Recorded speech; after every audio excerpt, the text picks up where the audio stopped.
le sabbat est fini, Marie de Magdala, Marie, la mère de Jacques, et Salomé achètent des huiles parfumées pour aller les mettre sur le corps de Jésus.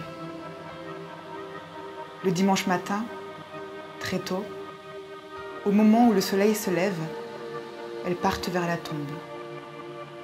Elles se disent entre elles, « Qui va rouler pour nous la pierre à l'entrée de la tombe ?» Mais les femmes regardent et elles voient qu'on a déjà roulé la pierre. Pourtant, elle est très grande. Elles entrent dans la tombe, elles voient un jeune homme assis à droite, en vêtements blancs. Alors, les femmes sont effrayées, mais il leur dit, « N'ayez pas peur.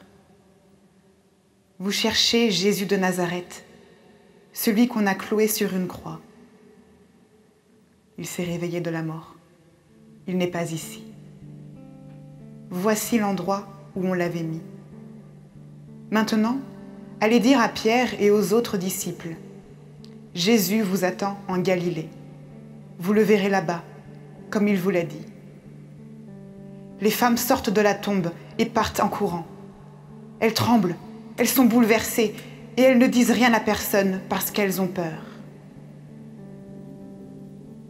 Le dimanche matin, Jésus s'est relevé de la mort. Il se montre d'abord à Marie de Magdala. Il avait guéri cette femme en chassant 7 esprits mauvais qui étaient en elle. Marie de Magdala va raconter aux disciples ce qu'elle a vu. Les disciples sont dans le deuil. Ils pleurent. Ils entendent Marie leur dire « Jésus est vivant, je l'ai vu !» Mais ils ne la croient pas. 2 disciples sont en route pour sortir de la ville. Jésus se montre à eux d'une autre façon.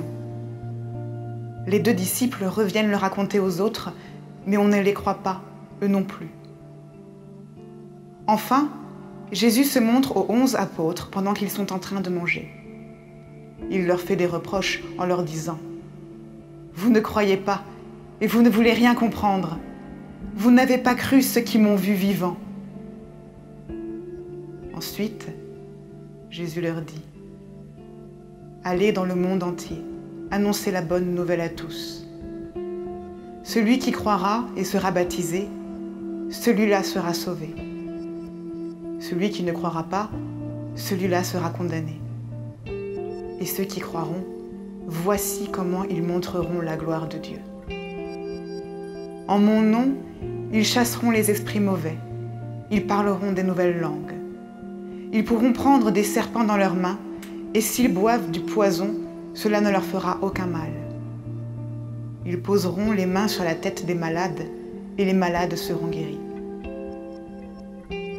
Après que le Seigneur Jésus leur a dit cela, il est enlevé au ciel, et il s'assoit à la droite de Dieu. Les disciples partent pour annoncer partout la bonne nouvelle. Le Seigneur travaille avec eux et leur donne le pouvoir de faire des choses étonnantes. De cette façon, il montre que les paroles des disciples sont vraies.